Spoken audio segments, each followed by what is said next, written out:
ಓಂ ಶ್ರೀ ಗುರುಭ್ಯೋ ನಮಃ. ಹರಿ ಓಂ. ನಮಸ್ತೆ ಎಲ್ರಿಗೂ. ನಾನು ನಿಮ್ಮ ವಿದೂಷಿ ಜಯಶ್ರೀಕುಮಾರಿ ಮಾತಾಡ್ತಿದ್ದೀನಿ. ಹೇಗಿದ್ದೀರಿ ಎಲ್ಲರೂ? ಚೆನ್ನಾಗಿದ್ದೀರಿ ಅಂತ ಅಂದ್ಕೊಳ್ತಿದ್ದೀನಿ. ಎಲ್ಲರೂ ಚೆನ್ನಾಗಿರಿ. ಸೊ ಇವತ್ತು ನಾವು ಮದುವೆ ಬಗ್ಗೆ ಮಾತಾಡೋಣ. ಅಂದರೆ ಮದುವೆ ಅಂದರೆ ಲವ್ ಮ್ಯಾರೇಜ್ ಅಥವಾ ಅರೇಂಜ್ ಮ್ಯಾರೇಜ್, ಯಾರು ಚೆನ್ನಾಗಿರ್ತಾರೆ ಹೇಗೆ ಅಂತ ನೋಡೋಣ. ಯಾಕಂತ ಹೇಳಿದರೆ ನಮಗೆ ಬರೋ ಕನ್ಸಲ್ಟೇಷನ್ ಅಲ್ಲೇ ಕೇಳ್ತಾರೆ, ಲವ್ ಮ್ಯಾರೇಜ್ ಆಗಬೇಕು, ನಾನೊಂದು ಹುಡುಗಿನ ಪ್ರೀತಿಸಿದ್ದೀನಿ ಅಥವಾ ಹುಡುಗನ ಪ್ರೀತಿಸ್ತೀನಿ, ಸಿಗ್ತಾರಾ, ಅಥವಾ ಮನೆಯವ್ರಿಗೆ ಇಷ್ಟ ಇಲ್ಲ, ಮಾತಾಡೋಕ್ಕೆ ಬಿಡ್ತಾ ಇಲ್ಲ, ಅಥವಾ ಮದುವೆ ಆದರೆ ಹುಡುಗಿಗೆ ಗೌರ್ಮೆಂಟ್ ಕೆಲಸ ಇದೆ, ಅವಳನ್ನು ಮದುವೆ ಆದರೆ ನನ್ನ ಲೈಫ್ ಸೆಟ್ಲಾಗುತ್ತೆ, ಅಥವಾ ಹುಡುಗನಿಗೆ ಗೌರ್ಮೆಂಟ್ ಕೆಲಸ ಇದೆ, ಮದುವೆ ಆದರೆ ಸೆಟ್ಲಾಗುತ್ತೆ, ಬೇರೆ ನೋಡಲ್ಲ, ಬೇರೆ ಹುಡುಗ ಬೇಡ, ಅಥವಾ ಅದೇ ಹುಡುಗ ಬೇಕು, ಅದೇ ಹುಡುಗಿ ಬೇಕು, ಈ ಥರ ಎಲ್ಲ ಕ್ವಶನ್ಸ್ಗಳು ಕೇಳ್ತಾ ಇರ್ತಾರೆ ಸಾಮಾನ್ಯವಾಗಿ. ಅವರಿಗೆ ಒಂದು ಉತ್ತರ ಅಂತಲೂ ಈ ವಿಡಿಯೋ. ಹಾಗೆ ಇನ್ನೂ ಉಳಿದ ಎಲ್ಲ ನನ್ನ ವೀಕ್ಷಕರಿಗೂ ಈ ವಿಡಿಯೋದಲ್ಲಿ ನಾನು ತಿಳಿಸೋದೇನೆಂದರೆ ಹೇಳಿದರೆ, ಮದುವೆ ಅಂದರೆ ಹೇಗಿರಬೇಕು, ಯಾವ ಥರ ಇರಬೇಕು, ಲವ್ ಮ್ಯಾರೇಜ್ ಒಳ್ಳೆಯದಾ, ಅರೇಂಜ್ ಮ್ಯಾರೇಜ್ ಒಳ್ಳೆಯದಾ, ಹಾಗೆ ಮದುವೆ ಆದರೆ ಹೇಗಿರಬೇಕು, ಹೇಗಾಗಬೇಕು ಮದುವೆ, ಈ ಥರ ಎಲ್ಲ ಸ್ವಲ್ಪ ಮಾತಾಡೋಣ. ಸಾಮಾನ್ಯವಾಗಿ ಪ್ರೀತಿ ಮಾಡೋರಿಗೆ ಪ್ರೀತಿ ಕುರುಡು ಅಂತ ಹೇಳ್ತಾರಲ್ವ. ಸೊ ಯಾವುದೇ ಒಂದು ಯೋಚನೆಗಳು, ಬೇರೆ ಯೋಚನೆಗಳು ಬರಲ್ಲ. ಸೊ ಹುಡುಗಗೆ ಹುಡುಗಿ ಇಷ್ಟ ಆದರೆ, ಹುಡುಗಿಗೆ ಹುಡುಗ ಇಷ್ಟ ಆದರೆ ಅಷ್ಟೇ ಮುಗ್ದೋಯ್ತು. ಅವರ ಒಂದು ಆನೆಗೆ ಮದ ಬಂದ ರೀತಿ. ಸೊ ಬೇರೆ ಯಾವುದೂ ಕಾಣಲ್ಲ. ಎದುರಿಗೆ ಏನು ಸತ್ಯ ಅಂದ್ಕೊಳ್ತಾರೋ, ಅಂದರೆ ಅವರ ಮೂಗಿನ ನೇರಕ್ಕೆ ಏನು ಸರಿ ಕಾಣುತ್ತೋ ಅಷ್ಟೇ ಅವರು ಒಪ್ಕೊಳ್ಳುವಂಥದ್ದು, ಬೇರೆ ಏನು ಗೊತ್ತಾಗಲ್ಲ. ಸೊ ಒಳ್ಳೆಯದಕ್ಕೆ ಹೇಳ್ತಾರೋ ಕೆಟ್ಟದಕ್ಕೆ ಹೇಳ್ತಾರೋ ಅನ್ನೋ ಯೋಚನೆ ಮಾಡೋ ಒಂದು ಸಾಮಾನ್ಯ ತಾಳ್ಮೆ ಅಂತ ಇರೋದಿಲ್ಲ. ಸೊ ಆ ಟೈಮ್ನಲ್ಲಿ ಎಷ್ಟೇ ಹಿತವಚನ ಹೇಳಿ, ಒಳ್ಳೆಯದಕ್ಕೆ ಹೇಳಿ ಕೆಟ್ಟದಕ್ಕೆ ಹೇಳಿ, ಯಾವುದನ್ನು ತಲೆಗೆ ಹಾಕ್ಕೊಳ್ಳೋ ಒಂದು ಗೋಜಿಗೆ ಹೋಗಲ್ಲ. ಸೊ ಅವರಿಷ್ಟದಂತೆ ಅವರು ಬದುಕ್ತಾರೆ. ಸೊ ಆಗ ಒಳ್ಳೆಯದಾದರೆ ಒಳ್ಳೆಯದೇ, ಕೆಟ್ಟದಾದರೆ ಅದು ತುಂಬ ಕೆಟ್ಟದಾಗುತ್ತೆ. ಪ್ರೀತಿ ಅನ್ನೋದಂತೂ ಮಾಯಾಲೋಕ ಥರ. ಆ ಮಾಯೆ ಒಳಗೆ ಒಮ್ಮೆ ಹೊಕ್ಕರೆ ಆಯಿತು, ಅದು ಚೆನ್ನಾಗಿರುತ್ತೆ. ಹಾಗೆ ಅದು ಪ್ರಾಬ್ಲಮ್ ಆದರೆ ಅದೇ ಪಾಶ ಆಗಿಬಿಡುತ್ತೆ. ಅಂದರೆ ಕುತ್ತಿಗೆಗೆ ಒಂದು ಹಗ್ಗ ಅಂತ ಹೇಳ್ತಾರಲ್ಲ.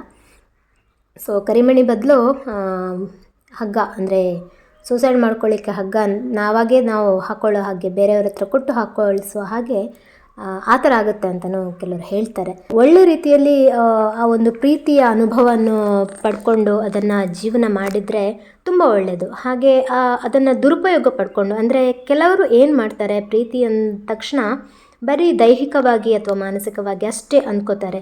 ಸೊ ಅದರ ಹಿಂದಿರುವ ಒಂದು ದೈವಿಕವಾದ ಅನುಭವ ಪಡ್ಕೊಳ್ಳೋದಿಲ್ಲ. ಆಧ್ಯಾತ್ಮಿಕವಾಗಿಯೂ ದೈವಿಕವಾಗಿಯೂ ಒಂದು ವ್ಯಕ್ತಿಯ ವ್ಯಕ್ತಿತ್ವವನ್ನು ಪ್ರೀತಿಸೋದಿಲ್ಲ. ಅವರ ಗುಣಗಳನ್ನು ಮೇಲ್ನೋಟಕ್ಕೆ, ಅಂದರೆ ಅವರು ಅಂದ ಚಂದ, ಹಾಗೆ ಅವರ ಮಾತಾಡುವ ರೀತಿ ಇರ್ಬೋದು, ಯಾವುದೇ ಅವರ ಒಂದು ನಡವಳಿಕೆಯನ್ನು ನೋಡಿ ಪ್ರೀತಿಸ್ತಾರೆ. ಬಟ್ ಅದು ಕಳೀತಾ ಆ ಒಂದು ಗುಣಗಳಲ್ಲಿ ಏರುಪೇರಾದಾಗ ಇಷ್ಟ ಆಗೋದಿಲ್ಲ ಒಬ್ಬ ವ್ಯಕ್ತಿಗೆ. ಅಂದರೆ ಹೆಣ್ಣಾಗ್ಬೋದು ಗಂಡಾಗ್ಬೋದು. ಸೊ ಇಷ್ಟ ಆಗೋದಿಲ್ಲ. ಅವರವರ ದಶಾ ಭುಕ್ತಿಗಳು ಏನೇ ಚೇಂಜಸ್ ಆದಾಗಲೂ ಪ್ರತಿಯೊಬ್ಬ ವ್ಯಕ್ತಿಯಲ್ಲೂ ಚೇಂಜಸ್ ಅನ್ನೋದು ಅದು ಸಾಮಾನ್ಯ. ಸೊ ಇದ್ದ ಹಾಗೆ ಒಂದು ಹುಟ್ಟಿದ ಮನುಷ್ಯ ಸಾಯೋವರೆಗೂ ಒಂದೇ ರೀತಿ ಇರೋಕ್ಕೆ ಸಾಧ್ಯನೇ ಇಲ್ಲ. ಆ ಮನುಷ್ಯನಲ್ಲಿ ಒಳ್ಳೆ ಗುಣಗಳು ಬರುತ್ತೆ, ಕೆಟ್ಟ ಗುಣಗಳು ಬರುತ್ತೆ, ಏರಿಳಿತ ಅನ್ನೋದು ಇದ್ದೇ ಇರುತ್ತೆ ಎಲ್ಲ ರೀತಿಯಿಂದಲೂ. ಕೆಲವೊಬ್ರು ಏನು ಮಾಡ್ತಾರೆ, ಹಣ ಇದೆ ಅಂತ ಪ್ರೀತಿ ಮಾಡ್ತಾರೆ. ಕೆಲವೊಬ್ಬರು ಇಷ್ಟಪಟ್ಟು ಪ್ರೀತಿ ಮಾಡ್ತಾರೆ, ಅಂದ ಚಂದ ನೋಡಿ ಪ್ರೀತಿ ಮಾಡ್ತಾರೆ. ಸೊ ಪರ್ಸ್ನಾಲಿಟಿ ಆಗಿರ್ಬೋದು, ಫಿಗರ್ ಅಂತ ಹೇಳಿ ಬ್ಯೂಟಿಯನ್ನು ನೋಡಿ ಇಷ್ಟಪಡೋದಿರ್ಬೋದು, ಅಥವಾ ಹೈಫೈ ಲೈಫನ್ನು ನೋಡಿ ಪಡೋದಿರ್ಬೋದು, ಅಥವಾ ಅವರ ಕ್ವಾಲಿಟೀಸ್, ಅಂದರೆ ಒಬ್ಬ ಡ್ಯಾನ್ಸರ್ ಆಗಿರ್ಬೋದು, ಸಿಂಗರ್ ಆಗಿರ್ಬೋದು, ಅಥವಾ ಆ್ಯಕ್ಟರ್ ಆಗಿರ್ಬೋದು, ಅಥವಾ ಏನೋ ಒಂದು ಕೆಲಸದಲ್ಲಿ ಇರೋರನ್ನು ಇಷ್ಟಪಡೋದಿರ್ಬೋದು. ಅವರವರ ಒಂದು ನೇಚರನ್ನು ನೋಡಿ ಇಷ್ಟಪಡ್ತಾರೆ. ಸೊ ಇದು ಶಾಶ್ವತ ಅಲ್ಲ. ಸೊ ಮನುಷ್ಯನ ಮನುಷ್ಯತ್ವ ಅನ್ನೋದಿದೆಯಲ್ಲ, ಅದೇ ಶಾಶ್ವತ ಆಗಿರುತ್ತೆ.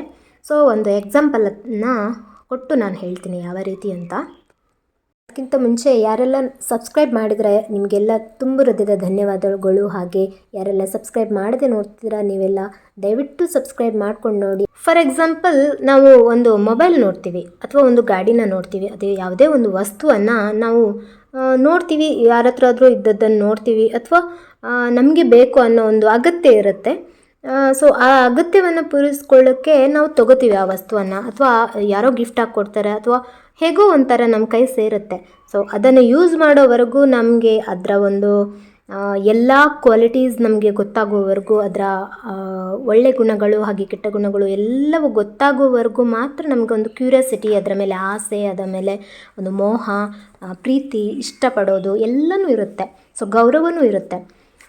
ಕ್ರಮೇಣ 1 ವರ್ಷ ಕಳೆದ ಮೇಲೆ ಸಾಮಾನ್ಯವಾಗಿ 1 ವರ್ಷ ತನಕ ಎಲ್ಲವೂ ಚೆನ್ನಾಗಿರುತ್ತೆ. ಸೊ 1 ವರ್ಷ ಆದಮೇಲೆ, 2 ವರ್ಷ, 1 ವರ್ಷ ಆ ಥರ ಆದಮೇಲೆ ಅದರ ನಿಜವಾದ ಕ್ವಾಲಿಟೀಸ್ ಅಥವಾ ಏನು ಗುಣ ಇದೆ, ಏನು ಅಂದ ಚಂದವಿರ್ಬೋದು, ಏನೇ ಒಂದಿರ್ಬೋದು, ವಸ್ತುವಾಗಲಿ ವ್ಯಕ್ತಿಯಾಗಲಿ, ಸೊ ಅದು ಗೊತ್ತಾಗ್ತಾ ಹೋಗುತ್ತೆ. ಸೊ ಏನು ಇದರ ಕೆಪಾಸಿಟಿ ಏನು, ಇದರ ಒಂದು ಕ್ವಾಲಿಟಿ ಏನು, ಇದರ ನೇಚರ್ ಏನು, ನಿಜವಾದ ಗುಣ ಏನು, ಎಲ್ಲವೂ ಗೊತ್ತಾಗುತ್ತೆ. ಸೊ ಪವರ್ ಎಲ್ಲನೂ ಗೊತ್ತಾಗುತ್ತೆ. ಸೊ ಕಡಿಮೆ ಆಗ್ತಾ ಬರುತ್ತೆ ಡೇ ಬೈ ಡೇ. ನಮ್ಮ ಒಂದು ಹೋಪ್ ಏನಿದೆ, ಅಥವಾ ಒಂದು ಇಷ್ಟಪಡೋದು, ಆಸೆ ಅಥವಾ ಆಕಾಂಕ್ಷೆ, ಒಂದು ವಸ್ತುನ ಪಡೆದ ಮೇಲೆ ಅದರ ಒಂದು ಇಷ್ಟ ಕಡಿಮೆ ಆಗ್ತಾ ಹೋಗುತ್ತೆ. ಯಾಕಂದರೆ ಆ ಒಂದು ಟೇಸ್ಟ್ ನಮ್ಗೆ ಸಿಕ್ಕಾಯಿತು, ಆಗ ಅದರ ಮೇಲೆ ಒಂದು ಆಸೆ ಕಡಿಮೆ ಆಗ್ತಾ ಹೋಗುತ್ತೆ. ಕುತೂಹಲ ಅನ್ನೋದು, ಕ್ಯೂರಿಯಾಸಿಟಿ ಅನ್ನೋದು ಕಡಿಮೆ ಆಗ್ತಾ ಹೋಗುತ್ತೆ. ಹಾಗೆ ಇಂಟ್ರೆಸ್ಟ್ ಅನ್ನೋದು ಕೂಡ ಕಡಿಮೆ ಆಗ್ತಾ ಹೋಗುತ್ತೆ. ಆಗ ಆ ವಸ್ತುವನ್ನು ಯೂಸ್ ಮಾಡೋದು ಕೂಡ ಕಡಿಮೆ ಆಗುತ್ತೆ. ಫಸ್ಟ್ ಏನು ಮಾಡ್ತೀವಿ, ಯಾವುದೇ ಒಂದು ಚಪ್ಪಲ್ ಇರಲಿ, ಅಥವಾ ವೆಹಿಕಲ್ ಇರಲಿ, ಅಥವಾ ಮೊಬೈಲೇ ಇರಲಿ, ಯಾವುದೇ ಒಂದು ನಮಗೆ ಇಷ್ಟವಾದ ವಸ್ತು ಇರಲಿ, ನಾವು ತೆಗೆದುಕೊಂಡಾಗ ಏನು ಮಾಡ್ತೀವಿ, ತುಂಬ ಕೇರ್ ಮಾಡ್ತೀವಿ, ಅದನ್ನು ತುಂಬ ಜಾಗ್ರತೆ ಮಾಡ್ತೀವಿ, ಹಾಗೆ ತುಂಬ ಒಂದು ಪ್ರೀತಿ ಮಾಡ್ತೀವಿ, ಇಷ್ಟಪಡ್ತೀವಿ. ಯಾರೇ ಮುಟ್ತಾರೋ ಅಂತ ಬೇರೆಯವ್ರಿಗೆ ಕೊಡುವಾಗಲೂ ಅದನ್ನು ಜಾಗ್ರತೆ ಮಾಡಿ ಅಂತ ಪ್ರತಿ ಸರಿನೂ ನಾವು ಹೇಳ್ತೀವಿ, ಅಥವಾ ಅದನ್ನು ಅಬ್ಸರ್ವ್ ಮಾಡ್ತೀವಿ. ಅವ್ರು ಏನು ಮಾಡ್ತಾರೆ, ಕೆಳಗೆ ಹಾಕ್ತಾರೋ, ಅಥವಾ ವೆಹಿಕಲ್ ತೊಗೊಂಡವ್ರು, ಯಾರೋ ಫ್ರೆಂಡ್ಸ್ ತೊಗೊಂಡೋದ್ರು ಅಂತ ಅಂದ್ಕೊಳ್ಳಿ. ನಮಗೆ ಹೊಸ ವೆಹಿಕಲ್ ಯಾರೋ ತೊಗೊಂಡೋದ್ರು. ಸೊ ಅದನ್ನು ಮತ್ತೊಮ್ಮೆ ನೋಡೋವರೆಗೂ, ನಮ್ಮ ಕೈಗೆ ಸಿಗೋವರೆಗೂ ನಮಗೆ ಒಂಥರ ತಳಮಳ, ಏನಾಗುತ್ತೋ ಅಂತ. ಎಲ್ಲಿ ಸ್ಕ್ರ್ಯಾಚಸ್ ಬೀಳುತ್ತೋ, ಎಲ್ಲಿ ಮೊಬೈಲ್ ಅಥವಾ ಒಡೆದು ಹೋಗುತ್ತೋ, ಕೆಳಗೆ ಬಿದ್ದು ಸ್ಕ್ರೀನು, ಆ ಥರ ಎಲ್ಲ ಒಂದು ತಲೆಯಲ್ಲಿರುತ್ತೆ. ಸೊ ಎಲ್ರಿಗೂ ಬರುವಂಥ ಸಾಮಾನ್ಯವಾದ ಒಂದು ಮನಸ್ಥಿತಿ ಇದೆಲ್ಲ. ಸೊ ಇದೇ ರೀತಿ ಮನುಷ್ಯನಲ್ಲೂ ಹಾಗೆ ಆ ಒಂದು ಅಫೆಕ್ಷನ್, ಆ ಒಂದು ಕ್ಯೂರಿಯಾಸಿಟಿ, ಆ ಒಂದು ಆಸೆ, ಒಂದು ಇಂಟ್ರೆಸ್ಟ್ ಎಲ್ಲನೂ ಇದೇ ರೀತಿ. ವಸ್ತುಗೂ ಕೂಡ ಇದೇ ರೀತಿ ಇರುತ್ತೆ ಮನಸ್ಸು, ಹಾಗೆ ಮನುಷ್ಯನಿಗೂ ಕೂಡ ಇದೇ ರೀತಿ ಇರುತ್ತೆ. ಅದರಲ್ಲಿ ಏನೂ ವ್ಯತ್ಯಾಸ ಇಲ್ಲ. ಯಾಕಂದರೆ ಅದನ್ನು ಸೃಷ್ಟಿಸೋದು ನಮ್ಮ ಮನಸ್ಸು ಮಾತ್ರ. ಸೊ ನಾವೇ ಸೃಷ್ಟಿ ಮಾಡೋದು. ಅದೊಂದು ಅದ್ಭುತವಾದ ವಿದ್ಯೆ ಅಲ್ಲ ಪ್ರೀತಿ ಅನ್ನೋದು, ಅಥವಾ ಪ್ರೀತಿ ಇಲ್ಲದೆ ಜೀವನ ಮಾಡೋಕ್ಕಾಗಲ್ಲ ಅಂತಲೂ ಇಲ್ಲ. ಸೊ ಎಷ್ಟೋ ಮಂದಿ ಮದುವೆ ಆಗದೇ ಇರುವವರು ಬದುಕಿದ್ದಾರೆ, ಸೊ ಮದುವೆ ಆದವರು ಬದುಕಿದ್ದಾರೆ, ಹಾಗೆ ಮದುವೆ ಆಗಿ ನೋವುಪಟ್ಟವರು ಇದ್ದಾರೆ, ಹಾಗೆ ಮದುವೆ ಆಗದೆ ಒಬ್ಬಂಟಿಯಾಗಿ ಏಕಾಂಗಿಯಾಗಿ ನೋವುಪಟ್ಟವರು ಇದ್ದಾರೆ. ಸೊ ಎಲ್ಲ ರೀತಿಯಿಂದಲೂ ಮನುಷ್ಯರು ಬದುಕೋದು ಅವರ ಎಷ್ಟು ಆಯಸ್ಸಿದೆಯೋ, ದೇವರು ಕೊಟ್ಟ ಆಯಸ್ಸಿದೆಯೋ ಅಷ್ಟು ಸಮಯ ಅವರು ಬದುಕ್ತಾರೆ. ಸೊ ಆಯ್ಕೆ ನಮ್ಮದು. ಹಾಗೆ ಒಂದು ವಸ್ತು ಸಿಕ್ಕಿದ ಮೇಲೆ, ಅಥವಾ ಒಂದು ವ್ಯಕ್ತಿ ಸಿಕ್ಕಿದ ಮೇಲೆ ಅವರನ್ನು ಉಳಿಸ್ಕೊಳ್ಳೋದು, ಅವರನ್ನು ಇಷ್ಟಪಡೋದು ಅದು ನಮ್ಮ ಕೈಯಲ್ಲಿ. ಸೊ ಅವರನ್ನು ದ್ವೇಷಿಸೋದು ಅದು ಕೂಡ ನಮ್ಮ ಕೈಯಲ್ಲಿ. ಸೊ ಪ್ರತಿ ಸಾರಿನೂ ಮನುಷ್ಯನ ಗುಣಗಳು ಚೇಂಜ್ ಆಗ್ತಾ ಹೋಗುತ್ತೆ. ಒಂದು ರೀತಿ ಇದ್ದ ಹಾಗೆ ಇನ್ನೊಂದು ಗಳಿಗೆನೇ ಮನುಷ್ಯನ ಮನಸ್ಸು ಸರಿ ಇರೋದಿಲ್ಲ. ಸೊ ಯಾಕಂತ ಹೇಳಿದ್ರೆ ಚಂದ್ರನ ಪ್ರಭಾವ ಚೇಂಜ್ ಆಗ್ತಾ ಹೋಗುತ್ತೆ. 2.5 ದಿನಕ್ಕೊಮ್ಮೆ ಚಂದ್ರ ಚೇಂಜ್ ಆಗ್ತಾ ಇರೋ ಹಾಗೆ ಪ್ರತಿಯೊಂದು ಮನೆಗಳಲ್ಲೂ ತನ್ನದೇ ಆದ ಒಂದು ಗುಣಗಳಿರುತ್ತೆ. ಸೊ ಗ್ರಹ ಹೇಗೆ ಚೇಂಜ್ ಆಗುತ್ತೋ, ತಿಂಗಳು ಚೇಂಜ್ ಆಗುವ ಗ್ರಹಗಳು ಇದ್ದಾವೆ, ದಿನಕ್ಕೆ ಚೇಂಜ್ ಆಗುವ ಗ್ರಹಗಳು ಇದ್ದಾವೆ, ಹಾಗೆ ವರ್ಷಕ್ಕೆ ಚೇಂಜ್ ಆಗುವ ಗ್ರಹಗಳಿದ್ದಾವೆ.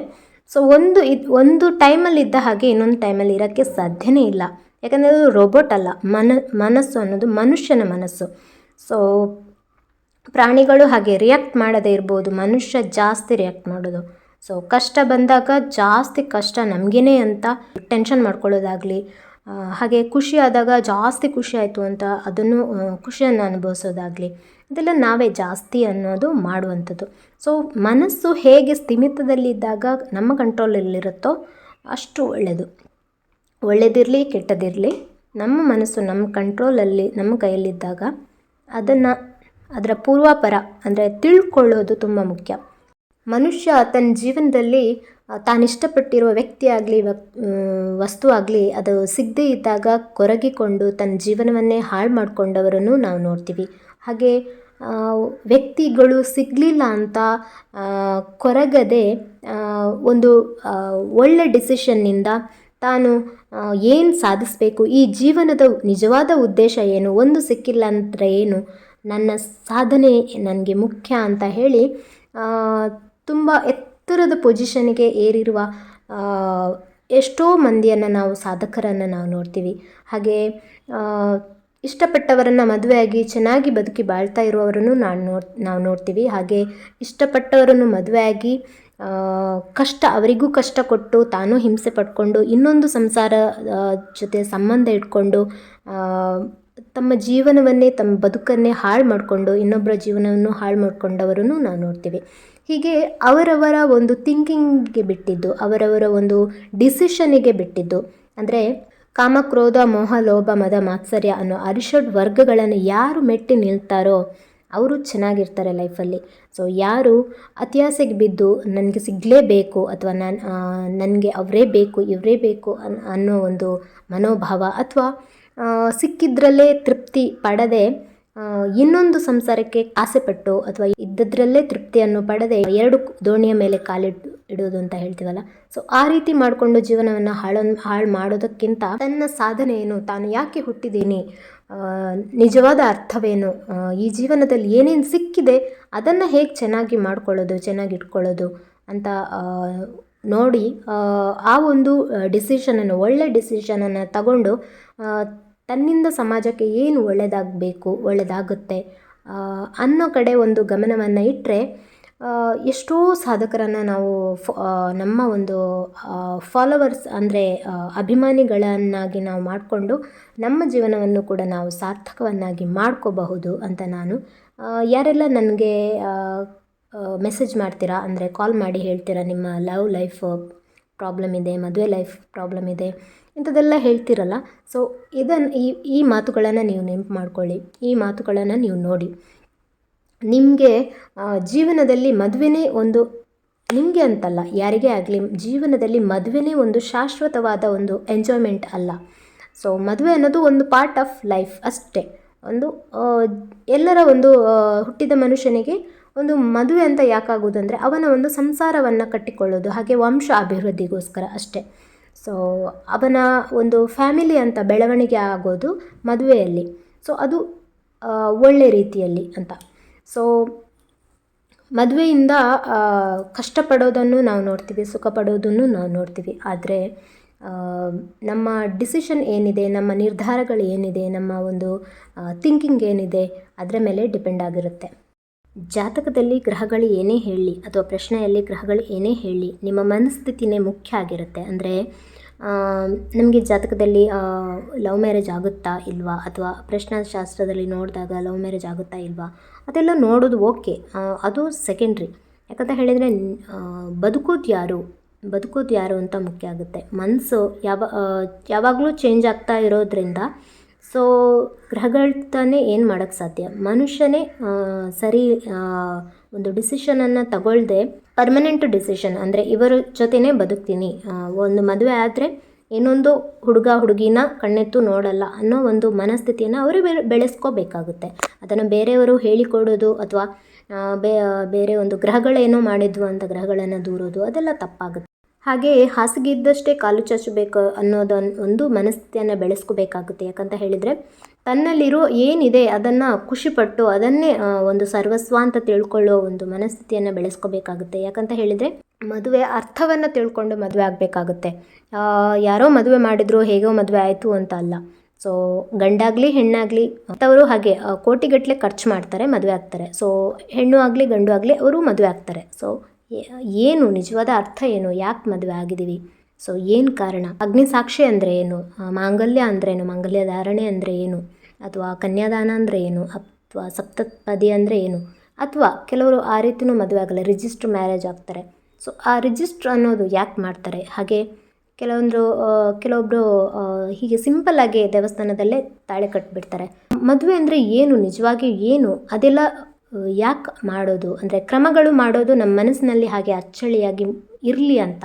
ಅದೊಂದು ನೆನಪು, ಒಳ್ಳೆ ನೆನಪು, ಸವಿಯ ನೆನಪು, ಆ ಒಂದು ಒಳ್ಳೆ ಗಳಿಗೆಯಲ್ಲಿ ಒಳ್ಳೆ ಮುಹೂರ್ತದಲ್ಲಿ ಮದುವೆ ಆಗಲಿ ಅಂತ. ಸೊ ಎಷ್ಟೋ ಒಳ್ಳೆ ಮುಹೂರ್ತದಲ್ಲಿ ಮದುವೆ ಆದವರು ಕೂಡ ಡಿವೋರ್ಸ್ ಆದವರು ಇದ್ದಾರೆ. ಹಾಗೆ 3-4 ಮದುವೆ ಆಗಿ ಜೀವನದಲ್ಲಿ ನೊಂದು ಬೆಂದು ಸತ್ತು ಬಳಲಿ ಹಾಳಾಗಿ ಹೋದವರನ್ನು ನಾವು ನೋಡ್ತೀವಿ. ಹಾಗೆ ಸಿಂಪಲ್ಲಾಗಿ ಮದುವೆ ಆಗಿ ಅಥವಾ ಲವ್ ಮ್ಯಾರೇಜ್ ಆಗಿ ಸಿಂಪಲ್ಲಾಗಿ ಮದುವೆ ಆದವರು ಆಗಿ ಚೆನ್ನಾಗಿರುವವರನ್ನು ನಾವು ನೋಡ್ತೀವಿ. ಸೊ ಎಲ್ಲ ನಿದರ್ಶನಗಳು ನಮ್ಮ ಕಣ್ಣ ಮುಂದೆಯೇ, ನಮ್ಮ ಸಮಾಜದಲ್ಲಿ, ನಮ್ಮ ಮೀಡಿಯಾಗಳಲ್ಲಿ, ನಾವು ಎಲ್ಲ ಕಡೆಗಳಲ್ಲೂ ನಾವು ನೋಡ್ತೀವಿ. ನಮ್ಮ ಪರಿಸರದಲ್ಲೂ ನೋಡ್ತೀವಿ, ಹಾಗೆ ದೂರದ ಒಂದು ಊರುಗಳಲ್ಲಾಗಲಿ ದೇಶಗಳಲ್ಲಿ ಎಲ್ಲ ಕಡೆಯಿಂದಲೂ ನಮಗೆ ಇನ್ಫಾರ್ಮೇಷನ್ಗಳು ನೋಡೋಕ್ಕೆ ಸಿಗುತ್ತೆ. ಸೊ ಇದೆಲ್ಲ ಪಾಠ.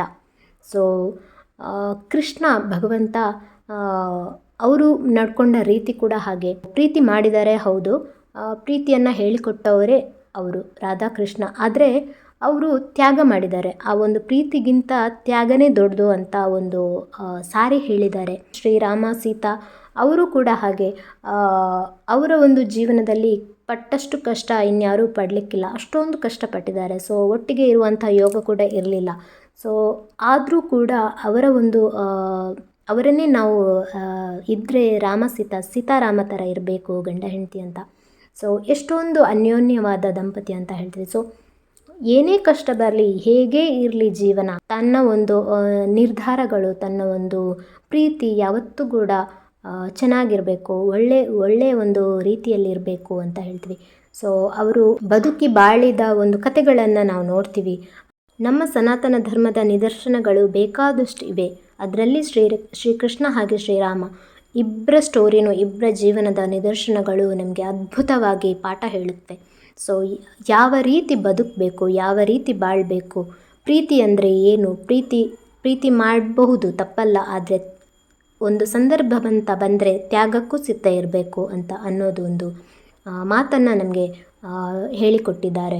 ಸೊ ತಿಳಿಸಿದ್ದಾರೆ. ಅವರ ಜೀವನವನ್ನು ದೇವರು ಆದರೂ ಮನುಷ್ಯ ರೂಪದಲ್ಲಿ ಬದುಕಿ ಬಾಳಿ ನಮಗೆ ನಿದರ್ಶನಗಳನ್ನು ತಿಳಿಸಿದ್ದಾರೆ.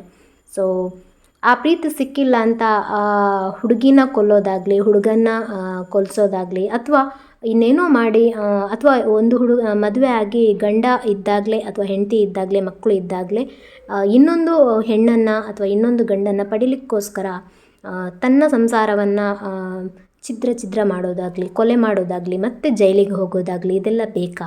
ಸೊ ಬೇಡ. ಸೊ ಅನ್ಯ ಧರ್ಮದ ಒಂದು ರೀತಿ ನೀತಿ, ಆ ಒಂದು ಅತ್ಯಾಚಾರ, ಅನಾಚಾರ, ಇವುಗಳನ್ನೆಲ್ಲ ಅವರು ಬಿತ್ತಿದಂಥ ಬೀಜಗಳಿವು. ಸೊ ರಾಕ್ಷಸ ಪ್ರವೃತ್ತಿ ನಮ್ಮಲ್ಲೂ ಇತ್ತು. ಆದರೆ ರಾವಣನಾದವನು ಸೀತೆಯನ್ನು ಅಪಹರಿಸಿದಾಗಲೂ ಅಥವಾ ದ್ರೌಪದಿಗೆ ಪ್ರಾಬ್ಲಮ್ ಮಾಡಿದವರು ಆದರೂ ಅವರು ರಾಕ್ಷಸ ಪ್ರವೃತ್ತಿಯವರು ಅಂತಲೇ ನಾವು ಹೇಳೋದು. ಸೊ ಇಂಥ ಒಂದು ರಾಕ್ಷಸ ಪ್ರವೃತ್ತಿಯನ್ನು ಬಿಟ್ಟು ಒಳ್ಳೆ ರೀತಿಯಿಂದ ನಡೆದಾಗ ಅವರಿಗೆ ಪೂಜ್ಯನೀಯ ಭಾವ ಇರುತ್ತೆ. ಸೊ ಪಂಚಪಾಂಡವರ ಹತ್ರ ಎಷ್ಟೊಂದು ಗೌರವ ಇದೆ, ಶ್ರೀಕೃಷ್ಣನಿಗೆ ಎಷ್ಟೊಂದು ಗೌರವ ಇದೆ, ಹಾಗೆ ಶ್ರೀರಾಮಚಂದ್ರ ಎಷ್ಟೊಂದು ಗೌರವ ಇದೆ ಅಲ್ವಾ. ಸೊ ಇಂಥ ರೀತಿ ಬದುಕಿ ಬಾಳಬೇಕು, ಪ್ರೀತಿ ಮಾಡಬೇಕು, ತಪ್ಪಲ್ಲ. ಮಾಡಿದರೆ ಅದೊಂದು ಹೇಳ್ತಾರಲ್ಲ, ಪ್ರೀತಿ ಮಾಡಬಾರದು, ಮಾಡಿದರೆ ಜಗಕ್ಕೆ ಹೆದರಬಾರದು ಅಂತ. ಸೊ ಆ ಫಿಲ್ಮ್ ಮಾಡಿದವರ ಜೀವನದಲ್ಲೂ ಕೂಡ ಅವ್ರು ಹೇಳ್ತಾರೆ, ನಾನು ಪ್ರೀತಿ ಮಾಡಿದ ಹುಡುಗಿ ನನಗೆ ಸಿಕ್ಕಿಲ್ಲ ಅಂತ. ಎಷ್ಟೋ ಮಂದಿ ನಾವು ಫಿಲ್ಮಲ್ಲಿ ನೋಡ್ತೀವಿ, ಈ ರೀತಿ ಇದೆ ಜೀವನ, ಲವ್ ಮ್ಯಾರೇಜ್ ಅಂದರೆ ಎಷ್ಟು ಚಂದ ಅಂತ. ಸೊ ಒಂದು ವಿಡಿಯೋದಲ್ಲಿ ನಾವು ನೋಡೋ ಹಾಗೆ ಅವರ ಮಾತುಗಳನ್ನು ಕೇಳೋದಾಗಿ ರಜನಿಕಾಂತ್ ಅಷ್ಟೊಂದು ಫಿಲ್ಮ್ ಮಾಡಿದವರು, ಅವರಿಗೂ ನೋಡಿ ಹುಡುಗಿ ಸಿಕ್ಕಿಲ್ಲ. ಸೊ ಹೀಗೆ ಹುಡುಗ ಆಗಲಿ ಹುಡುಗಿ ಆಗಲಿ ಅವರವರ ಜೀವನದಲ್ಲಿ ತಾವಿಷ್ಟಪಟ್ಟ ಒಂದು ವಸ್ತು ಆಗಲಿ ವ್ಯಕ್ತಿ ಆಗಲಿ ಸಿಗಲೇಬೇಕು. ಸಿಕ್ಕಿದಾಗ ಮಾತ್ರ ಅವರ ಜೀವನ ಶಾಶ್ವತ. ಸಾಕ್ಷರತೆ ಅನ್ನೋದು ಅಲ್ಲ, ಶಾಶ್ವತ ಅನ್ನೋದಲ್ಲ. ಸೊ ಆವಾಗ ಮಾತ್ರ ನಾವು ಖುಷಿಯಾಗಿರ್ತೀವಿ ಅನ್ನೋದು ಅಲ್ಲ. ಸೊ ಸಿಗದೇ ಇರಲಿ, ನಮ್ಮ ಜೀವನದ ಉದ್ದೇಶ, ನಮ್ಮ ಕರ್ತವ್ಯ, ನಮ್ಮ ಕರ್ಮ ಏನಿದೆ, ಈ ಜೀವನದಲ್ಲಿ ಏನು ಮಾಡಬೇಕಾಗಿದೆ, ಏನು ಮಾಡಿ ನಾವು ಸಾಧಿಸಬೇಕಾಗಿದೆ, ಅಥವಾ ನಾವು ತಪ್ಪು ಮಾಡದೆ ಹೇಗೆ ಬದುಕ್ಬೋದು, ಒಳ್ಳೆ ಕರ್ಮಗಳನ್ನು ಮಾಡಿ ಹೇಗೆ ಬದುಕಬೇಕು ಅನ್ನೋದು ಅಷ್ಟೇ ಲೆಕ್ಕಕ್ಕೆ ಬರೋದು. ಸೊ ಎಲ್ರಿಗೂ ನಾನು ಕೇಳ್ಕೊಳ್ಳೋದಿಷ್ಟೇ, ಹೆತ್ತವರಾಗಲಿ ಹಾಗೆ ಸಣ್ಣ ಟೀನೇಜ್ನವರಾಗಲಿ ಒಂದು ಮದುವೆ ಅನ್ನೋದು ಯಾವ ರೀತಿ ಇರಬೇಕು, ಮದುವೆಯ ಜೀವನದಲ್ಲಿ ಕೋಟಿಗಟ್ಟಲೆ ಖರ್ಚು ಮಾಡೋದಲ್ಲ, ಆ ಮನಸ್ಸುಗಳು ಒಂದಾಗಬೇಕು. ಮನಸ್ಸುಗಳು ಒಂದಾಗಿ ಅವರಿಗೆ ಕೊನೆಗಾಲದಲ್ಲಿ ಅಂದರೆ ಅವರ ಡೆತ್ ಆಗುತ್ತಲ್ಲ, ಅಲ್ಲಿ ತನಕವೂ ಅವರು ಚೆನ್ನಾಗೇ ಇರಬೇಕು. ಒಬ್ಬರೊಬ್ಬರಿಗೆ ರೆಸ್ಪೆಕ್ಟ್ ಕೊಡ್ತಾ, ಒಬ್ಬರೊಬ್ಬರಿಗೆ ಗೌರವವನ್ನು ಕೊಡ್ತಾ ಅವರು ಕೊನೆ ತನಕ ಚೆನ್ನಾಗಿ ಒಗ್ಗಟ್ಟಿನಿಂದ ಬಾಳಬೇಕು ಅನ್ನೋದಷ್ಟೇ ಒಂದು ಮದುವೆಯ ಒಂದು ಸಾರ್ಥಕ ಜೀವನ. ಎಲ್ರಿಗೂ ಒಳ್ಳೆಯದಾಗಿ ನಿಮ್ಮ ಡಿಸಿಷನ್ಗಳು ಎಲ್ಲನೂ ಚೆನ್ನಾಗಿರಲಿ. ಹಾಗೆ ಸತ್ಕರ್ಮಗಳನ್ನು ಮಾಡಿ, ಹಾಗೆ ಇನ್ನೊಂದು ಜೀವನದ ಬಗ್ಗೆ ಆಸೆ ಎಲ್ಲ ಬೇಡ. ಅದು ಯಾವತ್ತೂ ಕೂಡ ಒಳ್ಳೆಯದಲ್ಲ. ಯಾಕಂದರೆ ಈ ಜನ್ಮದಲ್ಲಿ ಕೆಟ್ಟದ್ದು ಮಾಡಿದರೆ ಇನ್ನೊಂದು ಜನ್ಮದಲ್ಲೂ ಅದು ನಾವು ಮನುಷ್ಯ ಜನ್ಮವನ್ನೇ ಎತ್ತಿ ಮತ್ತೆ ಪ್ರಾಬ್ಲಮಲ್ಲಿ ಬಿದ್ದು ತಪ್ಪು ಮಾಡಬೇಕಾಗುತ್ತೆ. ಹಾಗೆ ಈ ಜನ್ಮದಲ್ಲಿ, ಮನುಷ್ಯ ಜನ್ಮದಲ್ಲಿ ಏನು ಹುಟ್ಟಿದ್ದೀವಿ ನಾವು, ಈ ಜನ್ಮದಲ್ಲಿ ಒಳ್ಳೆ ಕರ್ಮಗಳನ್ನು ಮಾಡ್ತಾ ಹೋದಾಗ ನಮ್ಮ ಒಂದು ಪಾಪಕರ್ಮಗಳೆಲ್ಲ ಕಡಿಮೆಯಾಗಿ ಒಳ್ಳೆ ಕರ್ಮಗಳ ಒಂದು ಲೆಕ್ಕ ಜಾಸ್ತಿಯಾಗಿ ನಮಗೆ ಮೋಕ್ಷ ಅನ್ನೋದು ದೊರೆಯುತ್ತೆ. ಒಳ್ಳೆ ಒಂದು ದಾರಿಗೆ ನಾವು ಹೋಗಬೇಕೇ ಹೊರತು ಕೆಟ್ಟ ದಾರಿಗೆ ಯಾವತ್ತೂ ಕೂಡ ಹೋಗಬಾರ್ದು ಅಂತ ಹೇಳ್ತಾ, ಎಲ್ರಿಗೂ ಒಳ್ಳೆಯದಾಗಲಿ. ಸರ್ವೇ ಜನ ಸುಖಿನೋ ಭವಂತು, ಸನ್ಮಂಗಳಾನಿ ಭವಂತು.